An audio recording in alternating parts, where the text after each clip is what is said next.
have a number of eagles so far, and where do these eagles thrive and abound in the Philippines? Right. So based on our latest estimate, we have no more than 392 pairs of Philippine eagles across the country. They're found only on four major islands, namely Luzon, Leyte, Samar, and Mindanao. Based on our studies, Mindanao has the largest remaining population, more than 60% or about 200, more or less, pairs. And then you have more than 100 pairs in Luzon, mainly along the Sierra Madre Mountains and the Cordillera region. And then you have a few pairs in Samar. But in Leyte, we think because of the super typhoon Yolanda, we've already lost our Philippine Eagles there. And one of the objectives, an exciting mission, daunting mission, is also to reintroduce Philippine Eagles to Leyte, where you still have adequate habitats as well as vacant habitats for Philippine eagles. That's exactly what caught our attention. That's why we invited you. We saw that you had transported a pair of eagles over to Leyte, and I think you're going to set them free next week on June 28th. Can you tell us where these two eagles came from? Did you breed these in the facility over in Davao, which I have visited 2 times? It's quite big. And I know you do a breeding program to get them to mate. How successful has that been? And did these two eagles that are going to be set free in Leyte come from that breeding program? Right. Well, so you're right. We're very excited to release the first 2 eagles out of potentially 18 eagles to recolonize the habitats on Leyte. Now, these Philippine eagles, the first installment, are actually hatched and rescued from the wild. No? So, one Philippine eagle, female Philippine eagle Carlito, is about 6 years old. She was rescued from the forest of Agusan del Sur. Unfortunately, she was accidentally trapped in a native trap intended for deer and wild pig.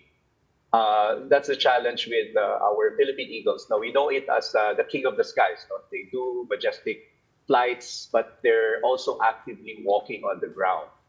No? We've seen them do that. They do that to chase snakes, catch cobras, monitor lizards, as well as rodents. So they're vulnerable to traps set by natives, no, our indigenous peoples, intended for deer and wild pigs. So that's accidental trapping.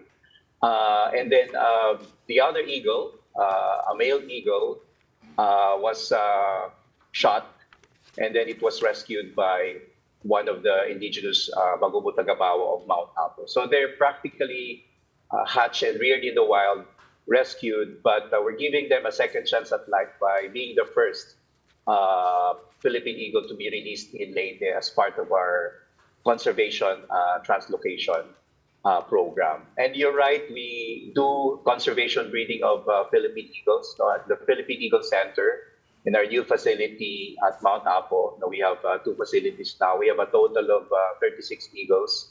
We've bred 29 eagles so far. The first captive bred eagle is Philippine Eagle Pag-asa. But so far, we still have yet to release captive bred birds to the wild successfully. So that's an ongoing project, and we hope we'll be more successful in the next few years in our new breeding facility at Mount Apo. I'm sorry. I was just about to ask a question. I'm so sorry. Okay. I ended up swallowing a little bit of saliva there. I was just going to say, what kind of support does the Philippine Eagle Foundation need? I'm guessing monetary support is always welcome, but what else? Yeah, so of course we're getting a lot of help from volunteer professionals, from the youth. We want more of that. With our release in Leyte, we want or we need people who would help us do education campaigns in the uplands. Of course, we need philanthropists and kind-hearted people to help us bring support as well as incentives, to communities who consciously decided to help conserve Philippine eagles. Consciously meaning, communities abandon their traditional hunting, communities who are willing to stop slash and burn farming and then opt for alternative livelihoods. So we really need corporations, individuals to provide funding to these incentives, so to speak. No, we really needed to make to show to our villages, those people in the uplands, that they're better off, saving the eagles than shooting and trapping the eagles or destroying their habitats. And we can only do that if we provide tangible benefits. No? For instance, we have an ongoing community-based project in one of the oldest nesting sites in Mount Apo. Philippine eagles are very loyal to the places where they breed. They use the same nesting sites over and over again, generations of eagle couples.